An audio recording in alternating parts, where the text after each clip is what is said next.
Welcome back. You're watching Standpoint here in Morning Prime, holding court with Dr. Makali Mulu, who is a member of Parliament, Kitui Central. Also, we have Wilson Susion, who is the CAS Tourism. Also, we have with us Senator of Tana River.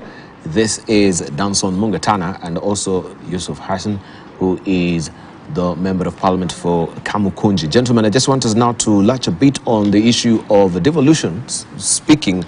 And this was a catnip issue on the floor of the House, the Senate, where they were discussing the salaries of MCAs, that it should be now revamped from what it is at about 145,000 approximately to 300,000.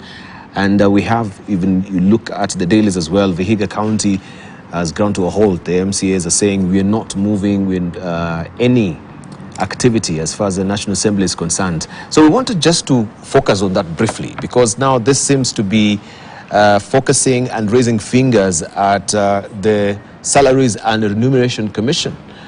So why should they be disbanded? Because I'll begin with you, because I know Danson Mungatana, you've been very vocal on that particular front, that we shouldn't be having SRC. Why?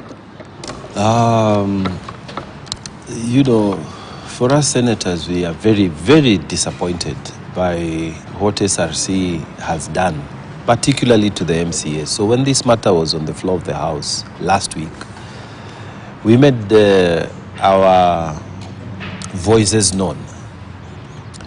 You have an MCA who is earning 86,000 to be precise. And you know, the previous houses were earning more than that. That is the 140 something.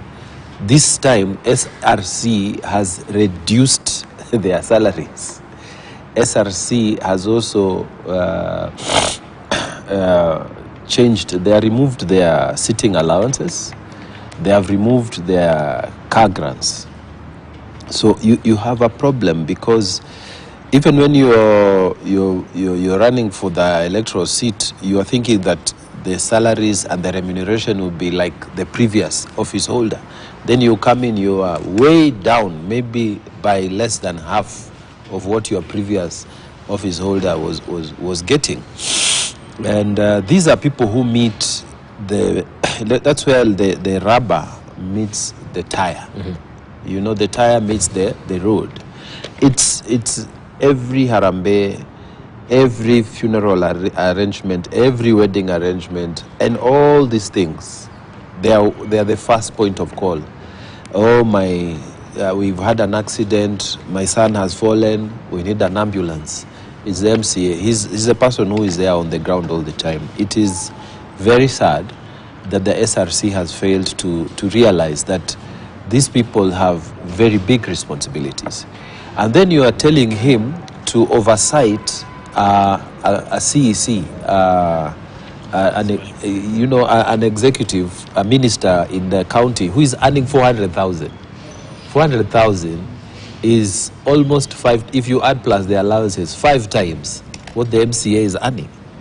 And it's just wrong the way they are being treated. And these are the people, this is where devolutions begins. Mm-hmm. This is where they ask the first questions. If they cannot, take for example my MCA in Garseni South ward, she has to move from there all the way to Hola. Can you imagine? You either fuel your car or enter public transport, and then when you reach there, you are not reimbursed, because the assumption is that you live. How do you all live in the headquarters? Then how do you get elected if you all live in the headquarters of the county? I think it was a very unfortunate decision from the SRC. It was insensitive. So we have supported. I didn't hear a single senator who said that those requests are unreasonable. I think all of us are in agreement, mm-hmm. and SRC needs to have a second look at what the MCAs are going through. More important, though, is that the former chair had increased her allowances, her mortgage arrangements, her own salaries. You know, it was just ridiculous. So everything, when you look at it, the people there, I think we are putting the wrong people, I don't know, but we need to to look at the salaries issue for MCAs again, and also we need to look at how we are recruiting the people who are sitting in those committees. Are they really the kind of persons who should be seated there? I don't know. That is what I'm thinking. So why should the SRC be disbanded? I have said, you see, the first chair, the chair who was there before, increased her salaries, increased, her mortgage arrangement, increased her allowances. And it's not in 1 or 2 millions of shillings, I think she was putting herself even higher than the chief of the defense forces, you see. So when you really look at it, we think there were people in the Senate who are saying that this thing has failed us, we should move to disband it. And the reason is that it has not delivered. It has been insensitive. And when you reach a point where not only the Vihiga County Assembly is saying no, they are not going to work, but in the debate, we were told Embu County is also saying they will not be going to work. And I know when we were doing we were in a funeral back home, and I know one of the nominated MCAs said we are also going to down our tool as Tana River County members of a county assembly. So I don't know whether they have effected it, but they said and it is going on because their association has instructed that they should also, all of them, down their tools. So we may have a real serious problem if we don't resolve this matter. And it was brought up by an incompetent SRC, which decided that the work that political person is doing is nothing. So I'm thinking the minimum you could do, if you don't want to raise anything, just leave it where it is. If you don't think they are doing anything, leave it where it is. But to bring it down, you are inviting a very big fight. Right. Let me just pick it up with you, Mheshimiwa Yusuf. SRC has before also suggested that some of these positions should be scaled and should be graded. And I remember even from members of parliament who are not really holding a degree, the pay packs should be diametrically different from a person who is holding a degree and a diploma holder, that you should not be sharing or you should not be paid at the same level as it is. This is what really informed the scaling down of the salaries of MCAs, as it were. First of all, do you stand with that particular suggestion by SRC that some of these positions, if you're not a degree holder, your pay and that of a non-degree holder should not be the same in the National Assembly, and this is now reflecting also in the County Assembly? Well, no, I don't agree because all MPs are equal. They're elected by the Kenyan public, and it really doesn't matter whether they have a degree or they don't have a degree. But the SRC has a point in the sense that there is no proper measurement of how to reward or how to pay an MP if you have a semi-illiterate person who has never been to school and you have a PhD holder like Dr. Makad Mulu. What do you do? They have different kinds of expertise and training, and you need some kind of guidance. And I think the people who are pushing this idea of abolishing the SRC are mistaken. The problem is not the SRC. The problem is our culture, our national culture. And the question is, who will regulate the legislators? Who is going to fix those salaries? And if they are left onto their own, whether they would be objective. Because most of the debates that we hear about salaries are usually subjective and emotional. Everybody wants to be paid more than the other person. But we are a developing country. We are a poor country by any standards globally. Is that we must be able to live within our own means. And the salary scales that we are creating are beyond the means of this particular country, beyond our budget. Look at our devolved system. We have 47 counties. 47 counties is a lot. 47 governors, 47 assemblies, hundreds of MCAs to be paid. Now, have we done a comparative study of other countries where you have this massive bureaucracy to be funded, unproductive bureaucracy to be funded from the public budget? It's impossible. And then there is many of these elected members of parliament. We need to take ourselves off this debate because we're not objective. Some of us are driven by selfish reasons. You're driven by greed, ego, that you deserve more than you're getting. In many cases, people who are competing for political positions today are driven by material benefits, not what they can offer. So I think we need a general review of all the salaries of members of parliament, senators and MCAs, and then to come out with a criteria of how they should be paid. And maybe payments and allowances and privileges like, car grants and so on, and these extravagant allowances should be reduced. And only an outside body can do that. We can't do it ourselves because we can no longer live beyond our means. It's not possible to continue to increase our salaries when our country is suffering economically. This money could be used for health, for education, for clean drinking water. It's all going into unproductive resources. These resources are getting wasted. So I think we really, for us to be reasonable and logical, we need to really look at what we can afford from now onwards. And the SRC is not a problem. The fact that the SRC chairperson is increasing her salary is not a factor for the dissolution or for the abolition of this particular institution. We can strengthen it, and we can also check to make sure that they don't arbitrarily increase their salaries and allowances. But members from the Senate, also the National Assembly, they don't see eye to eye as far as SRC is concerned. It seems they speak the same voice. We must you are the one, We must have a regulating body. We cannot leave the day-to-day running of our affairs to self-interested groups. Every group needs to be checked. Okay. And regulated. Right. I just wanted to including members of parliament. Including members of parliament for that matter.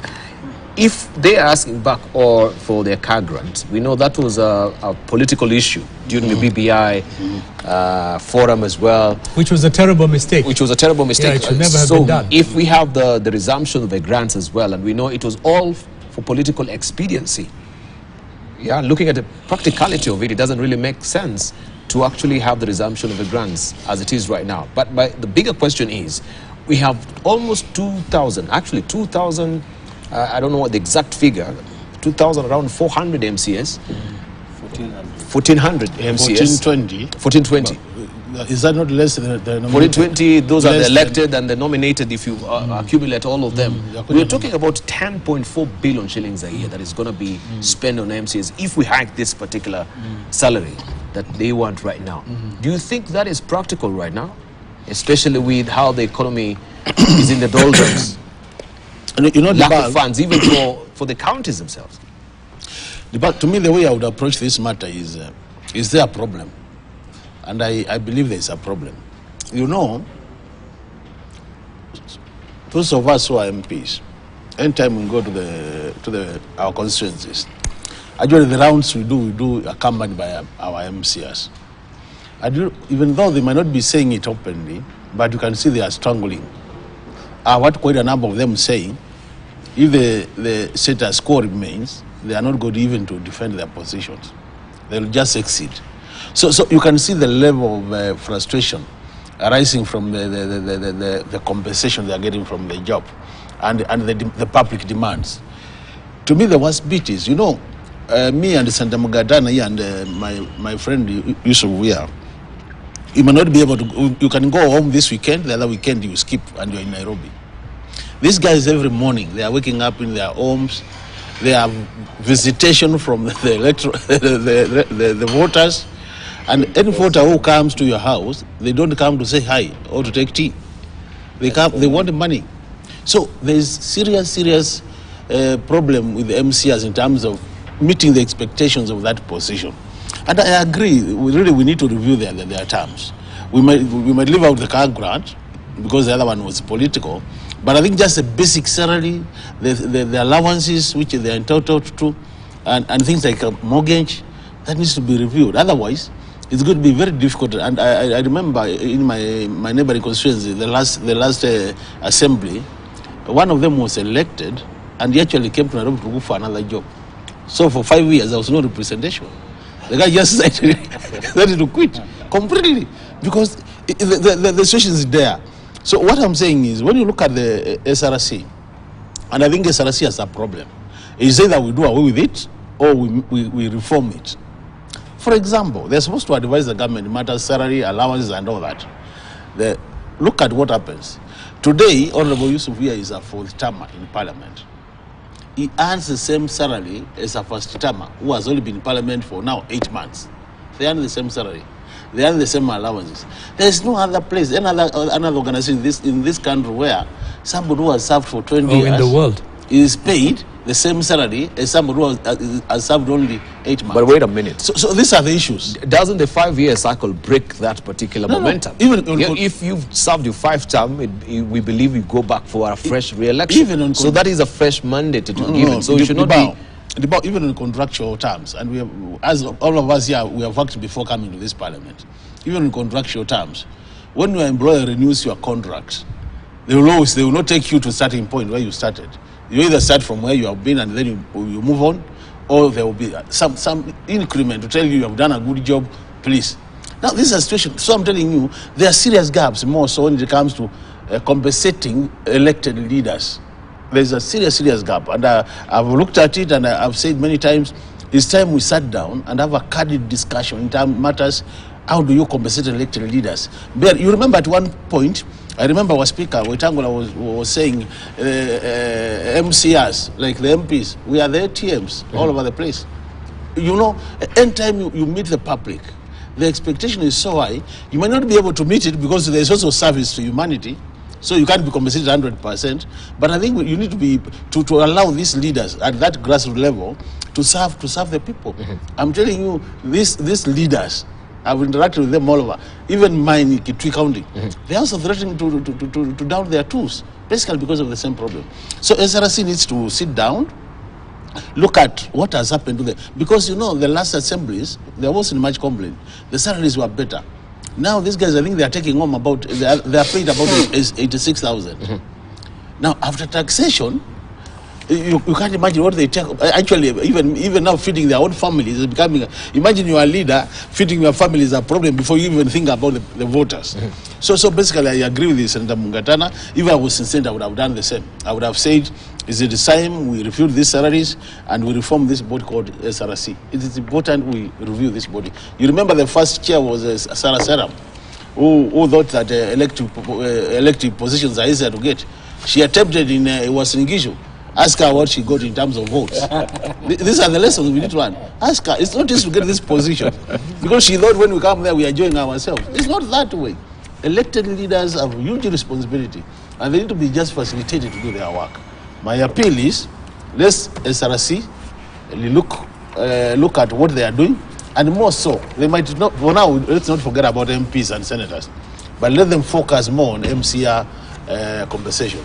It's becoming a huge problem, and this position might not attract anybody in the next election. All right. Yeah. So we hope Winston will be more objective. Because, yes, I'm extremely objective, especially from the background of labor and with a lot of experience of SRC.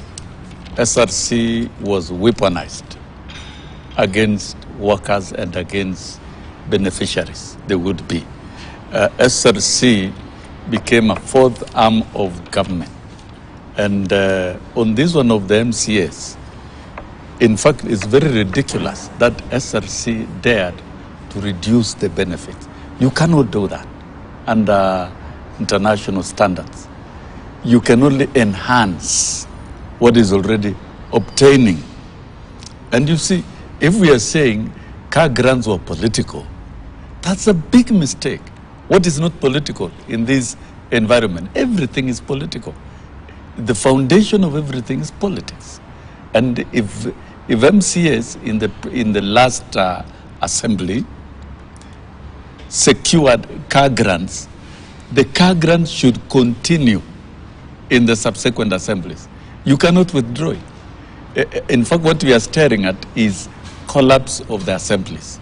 And the collapse of the assemblies will mean the collapse of devolution, which I don't think the Constitution envisaged. What SRC has done is wrong. It should reverse it. It's not at liberty to withdraw benefits that have been assigned particular officers. If you assign certain salary levels to the positions of the MCAs, you cannot vary down in a new assembly. No, it should remain the same. If you assign car grants to members of parliament, of certain CCs and all that,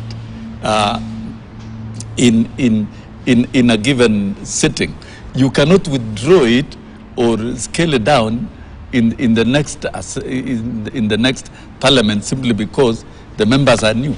That is wrong.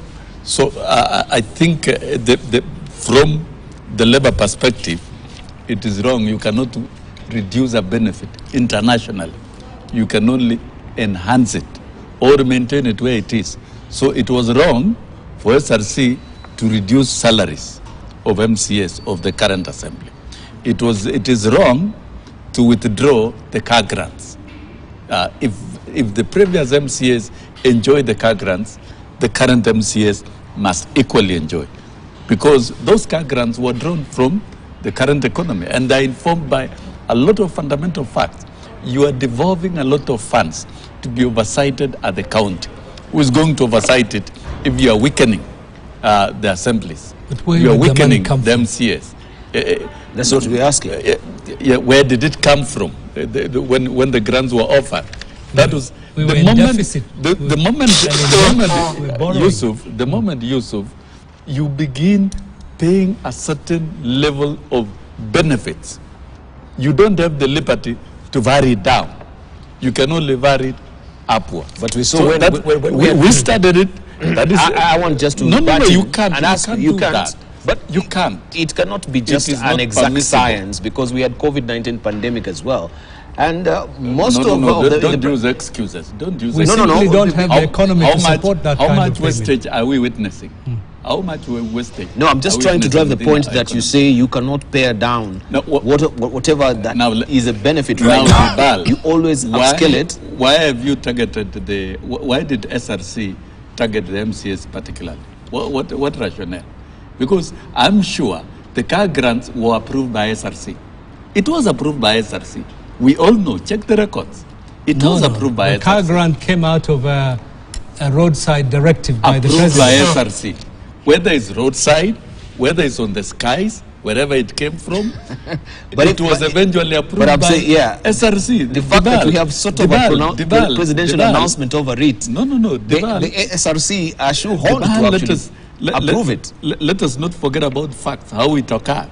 It was approved by SRC, and it was granted for the members of the previous assembly. You cannot withdraw it from the new members of assembly. What reason do you have? Really? What reason do you have to withdraw? Thank you. Are we saying let's hear from in the next parliament, we also withdraw the benefits, reduce the benefits of senators, reduce the benefits of members of parliament? In fact, we'll be destroying institutions instead of strengthening institutions. Let us not look at it as wastage of resources. Let us look at it in terms of strengthening institutions. We have seen even the MCAs, people contesting MCAs with PhD and superior qualification, which is good, and we need to strengthen the county assemblies more than anything else, because that is where we are directing resources. We need to wind it up. Developing development, and to me, I don't believe in what SRC has done, since it has been weaponized over time, either you restructure it or abolish it completely. Oh, thank you. I'm one person who doesn't believe it. But how then do we see the sincerity of the county governments? Because we've had also the governor's bill. And the governor's bill was seeking to have remuneration akin to what the president is actually getting right now, because they are assuming to be the chieftains or the chiefdoms of their counties, that I'm the president of my county, so the perks that the president is getting should be commensurate to what also the governor is getting. We've seen this sort of debates coming to the fore, if you may remember that particular governor's bill. And then how do you see the sincerity of members of parliament? As you hear what Dr. Makali Mulu is putting forward, that we should consider even him and Yusuf, and if I'm a newbie, I should not be getting the same salary like they have been getting since they have been in parliament for a longer time. We had Honorable Makali Mulu also came up with there's a bill actually came up with regarding the pension, isn't it? Yes. Yes, that even if you're a one-timer, you should be given a pensionable pay for the rest of your life, even if it's 5 years. Yeah. I mean, how does that really work? That's madness. That's madness, isn't it? Even Makali Mulu, I looked at that, I said, I wanted just to question you. That's what my bill was saying, Juma. We'll clarify. I think you better bring it up. I'll bring it to you so that you clarify what it does really say. But there has been suggestion that you know what I'm talking about. That was an earlier bill, bill, which was rejected by the House. Okay, let's see. It's totally different. So, Mungatana, you hear where we're coming from, because there are also interests. It's not really purely that. Maybe also because you in the Senate, the MCAs, some of us want to be governor. We want also to have that political expediency and appeal to the MCAs next time. Then will be the flow with the MCAs if I will be the governor, which I hope also you'll be running for. I do. The people will decide. But when we are allocating salaries for various positions, I think we should also be alive to the economy of the nation and the sustainability of those allocations. I think that is critical in terms of what should go to which position.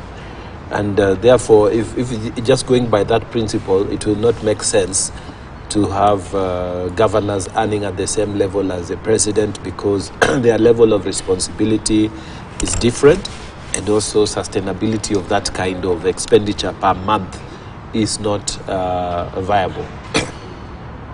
But the principle that you cannot take away what has been awarded or given to a certain position is also a very strong labor principle in terms of compensating labor, which is a strong factor of production for the economy.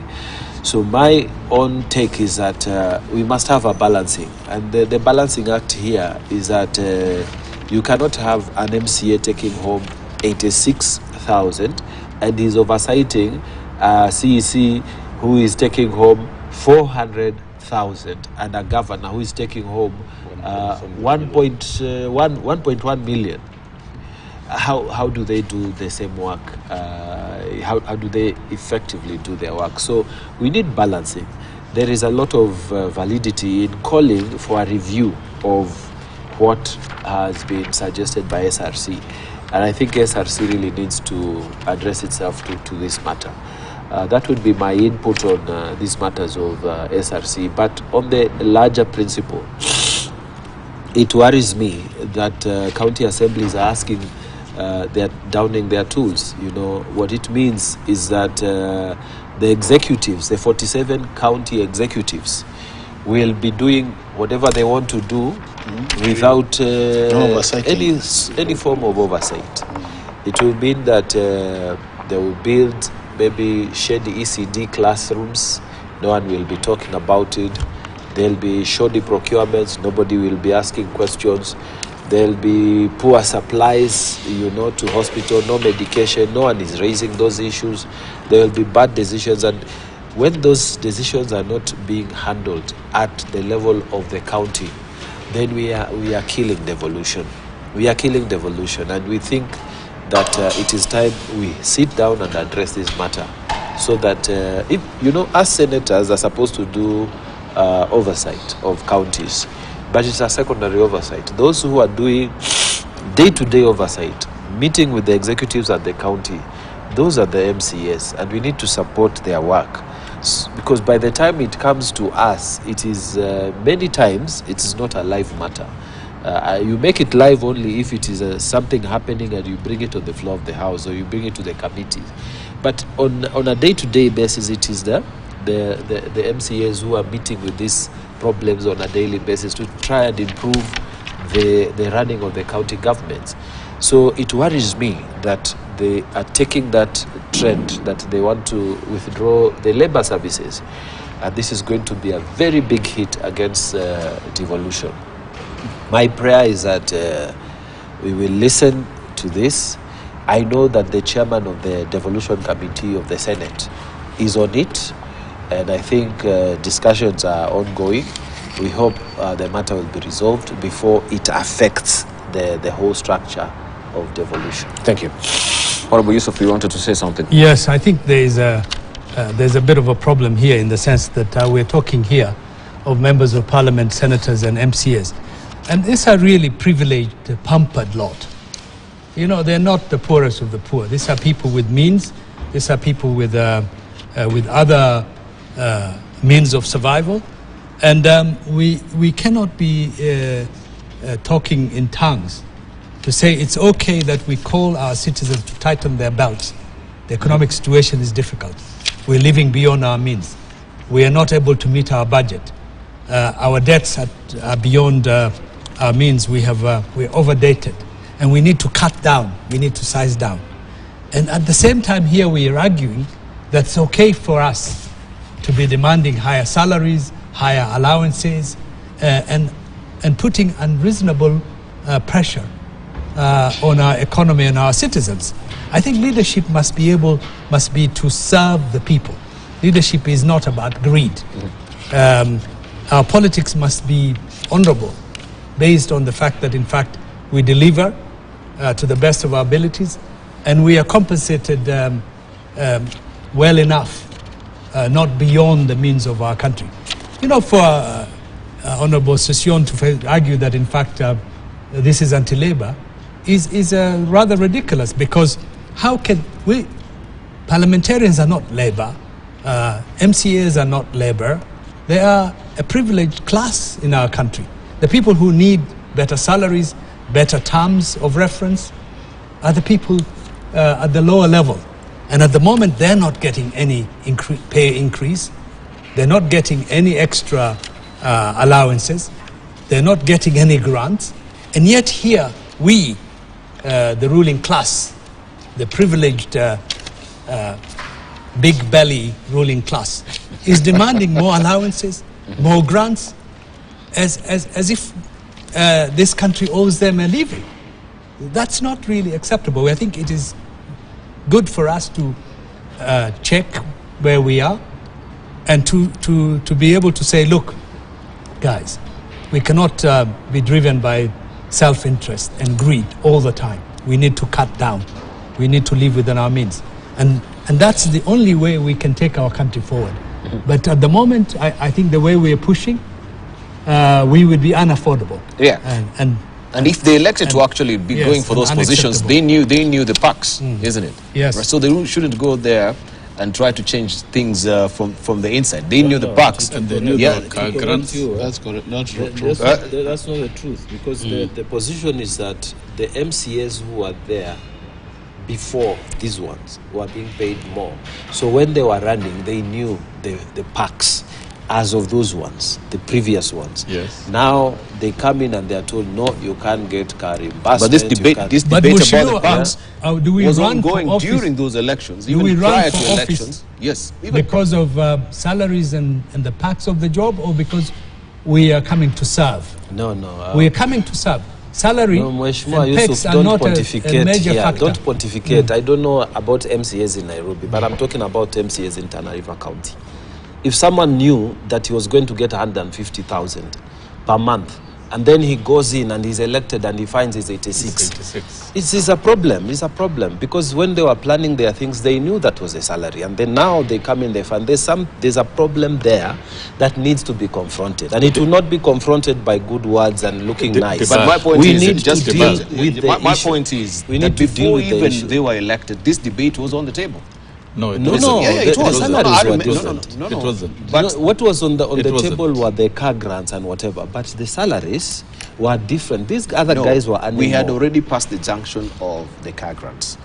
When the issue of scaling and grading members of parliament was still on the table, and it was a debate that was, I remember even we discussed with you, if you may remember, up there in the studio with you, Honorable Makali, as well, regarding the degrees and how they should use that as well. So they did go into actually this elective seats unknowingly that their pay packs will be pared down. They knew it very well. No, okay. I hold a different opinion, and I talked to my MCAs, and I know they were expecting salaries like the previous MCAs. About the car grants, everyone knew there was a problem because it was political, as Mheshimiwa says. Thank you. Let's hear from Honorable Makali. So should we revise it back to 150 or 165 and forgo the salary increment that is a double that they're seeking? Let me say this, Dibal. Every time we go through an election, before the date of election, SRC would always sit and review benefits and salaries of the incoming elected leaders. And that's why you find in most cases, anytime we come to parliament or they go to assembly, there are lots of issues with the salaries and benefits, because SRC would take away this benefit, possibly add this one, and that is done when people are going now through an election.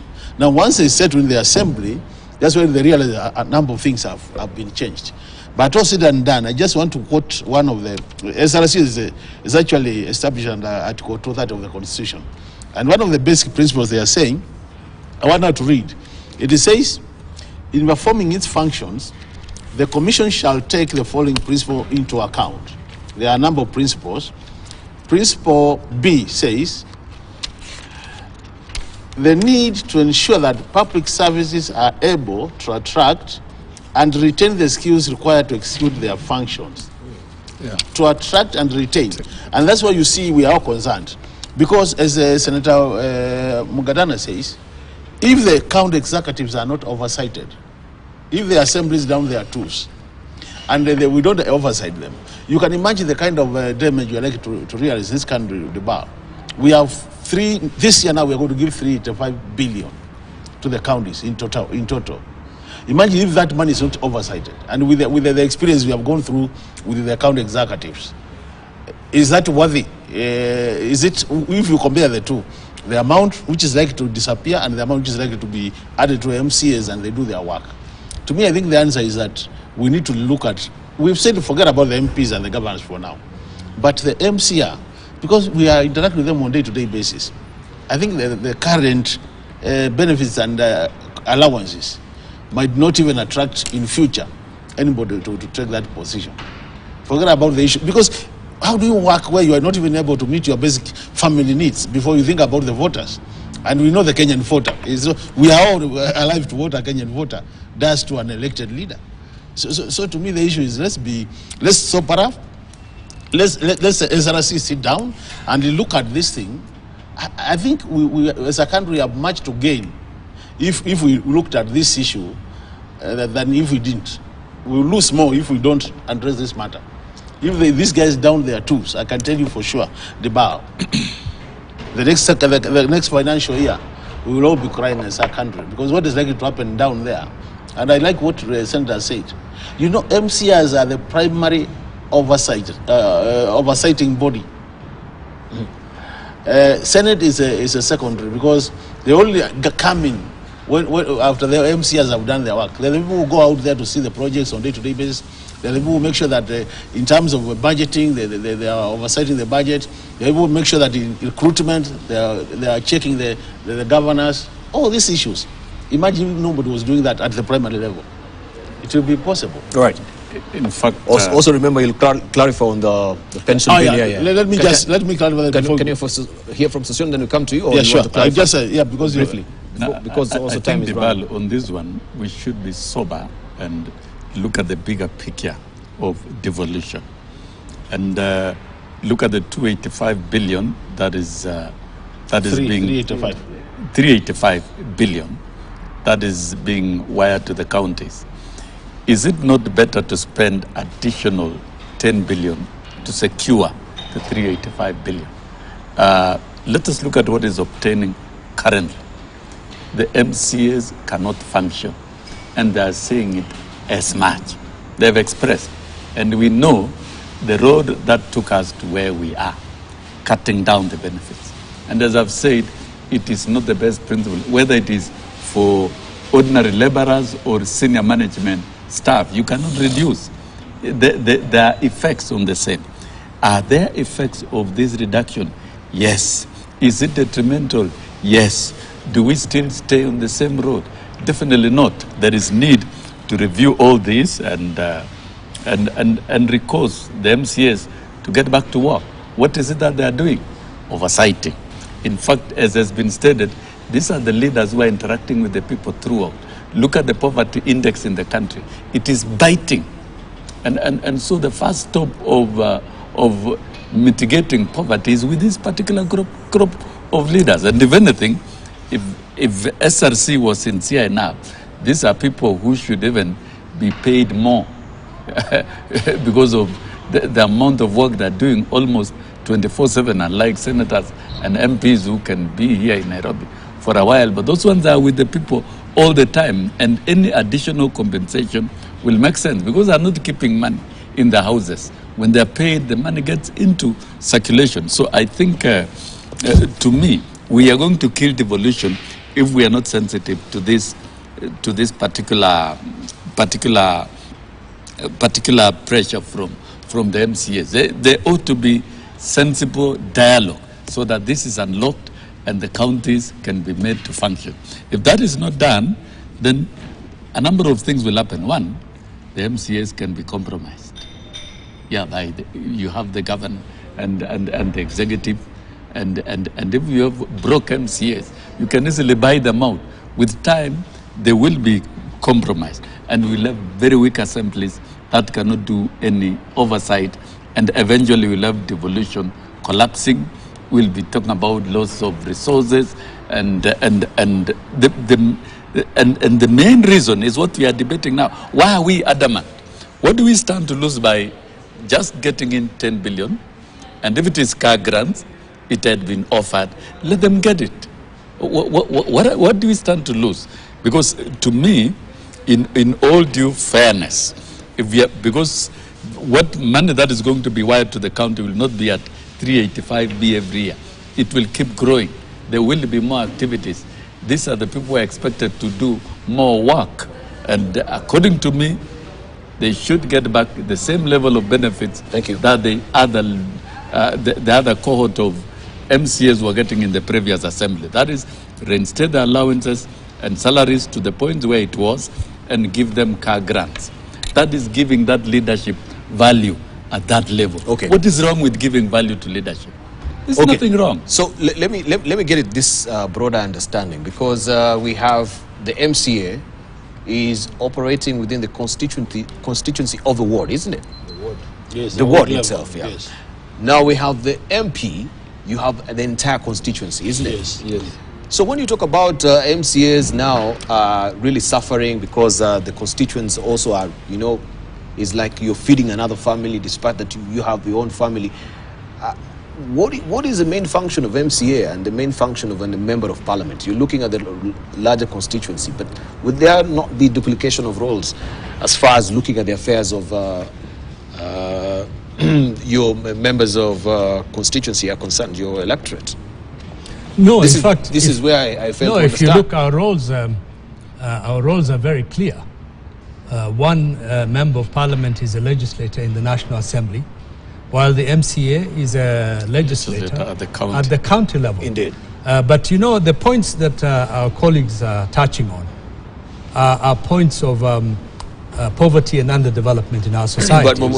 And the demands that are put on MCAs and MPs, which is nothing to do with how we remunerate our members of parliament. I understand the National Assembly and the County Assembly dichotomy, but looking at the essence of how you operate for your constituency, and you're really serving the same role. You're representing them on the national level. We have the MCAs on the county level. But on the matters of affairs of these constituents, isn't it the same? No. MCAs deal with the devolution. We now have a devolved government. We have devolved a lot of roles like health, sanitation. They deal with the county issues. Yes, garbage. So it's not entirely correct when we hear that their salaries is being, pared down because of the interests. No, let me of just the clarify this matter. Yes. As you are saying, MCA is in charge of our ward. Currently, I have 5 in my constituency. So what we are saying is, in terms of every day-to-day activities, the voter would normally want to visit the MCA more regularly than me, because, for example, now accessibility, they can't access me now. They're in the front line. So what will happen is you find that it's like the front line duties, that every morning when somebody gets a sick child, the first place they go is the MCA's home. When I'm there weekend, they will come to my home. But imagine that when I disappear for 2 weeks, because normally I would go this weekend, I alternate the other weekend, I might not be able to go. So every day these guys have been confronted with these issues. And that's what we are saying, that when you look at those extra, let's not talk about the mainstream responsibilities. The extra, those guys, I'm telling you, they need to be, something needs to be done. Okay. We appreciate as leaders because we interact with them. Right. I interact with you, Mheshimiwa. The extras that he's talking about. You wanted to expand on it? Yeah, what I'm saying is that these are extra parliamentary, extra county assembly activities that impinge on the life and the activities of the MCA and the MP. But they don't really justify exorbitant salaries, allowances, and so on, because we need to focus on how we can generate livelihoods and income, how we can create jobs and so on. So most of the problems that we have raised here are economic problems, socio-economic problems. It's nothing to do with the work of a legislator or a county assembly official. They are extra activities that come as a result of our situation, our predicament. And that's why I'm saying that it is very difficult to justify for the Kenyan citizen, the Kenyan public. Yes, the MCA is there in the front line. He is right at the lowest unit of political participation, and he is in direct contact much more regularly than the MP. They deserve better services, better conditions, and so on. But the question is whether the kind of elevated salaries, allowances, and grants are sustainable in our current economic situation. Indeed. Yeah, I think that's the question we should ask ourselves. For example, if you were employed today and you had certain privileges and benefits, and you become unemployed in your family, wouldn't you not reduce your costs? You'd reduce your rent, you'd reduce your expenditure to live within your own means. The question I'm saying is that if we continue to push salaries and grants and allowances of the few privileged, the political elite, at the disadvantage of the bigger population, are we really doing any disservice to our country? And are we helping our economy and our sustainability? The question is no. I think maybe what the SRC is just a symptom of the crisis that we have. It is not. It's not the underlying problem. And whether you abolish it or not would not make any difference unless we adjust our political culture, our expectation, and everything else, and we start living within our means, and we become more responsible as public servant in serving with honor, with dignity, with highest ethical standards than we are doing at the moment. Thank you. All right. Okay.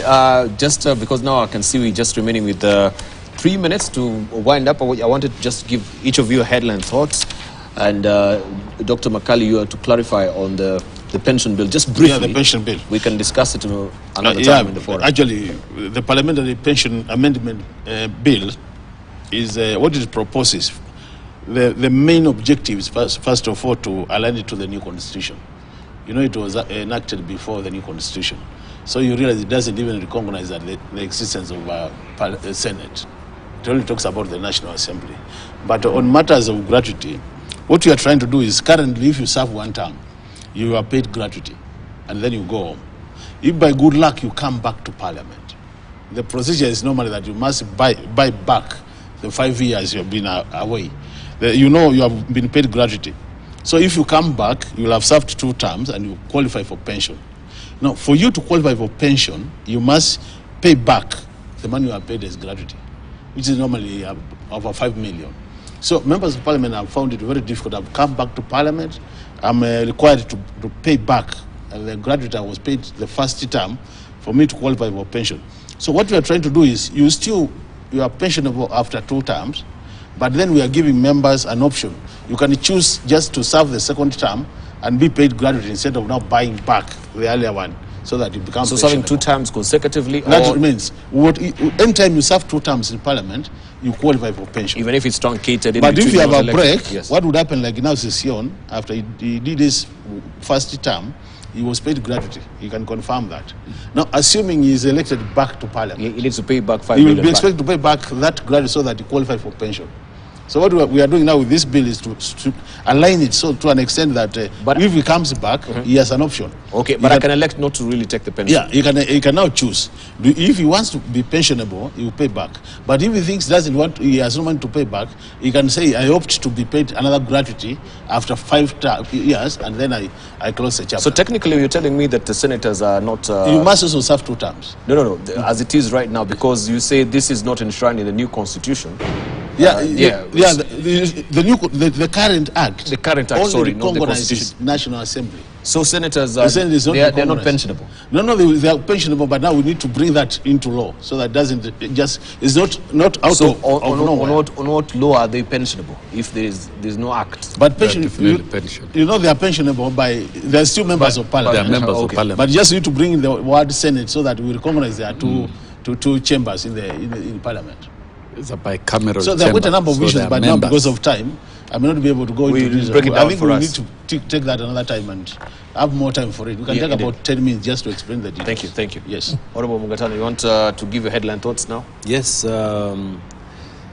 I have this thinking that when Kenya became independent, we were given a negative dream that let us fight poverty, let us fight disease.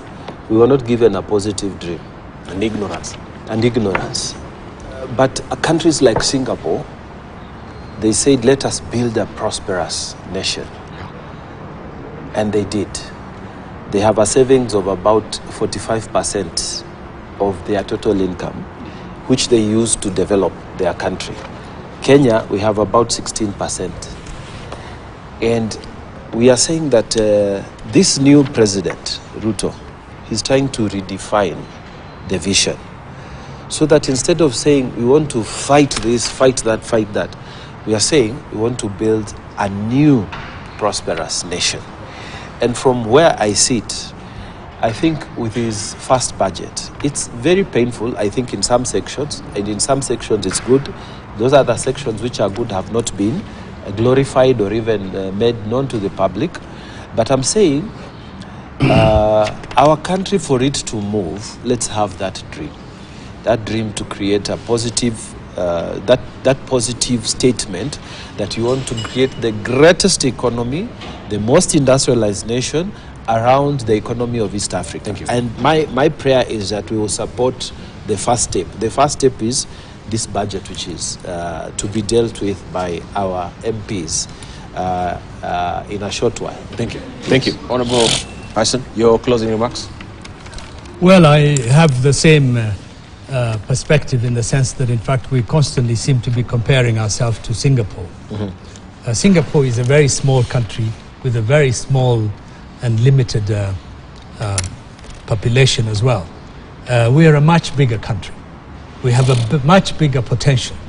And in fact, with the right policies, the right leadership, and the right mindset, we have a very hardworking, very industrious population, a resilient population.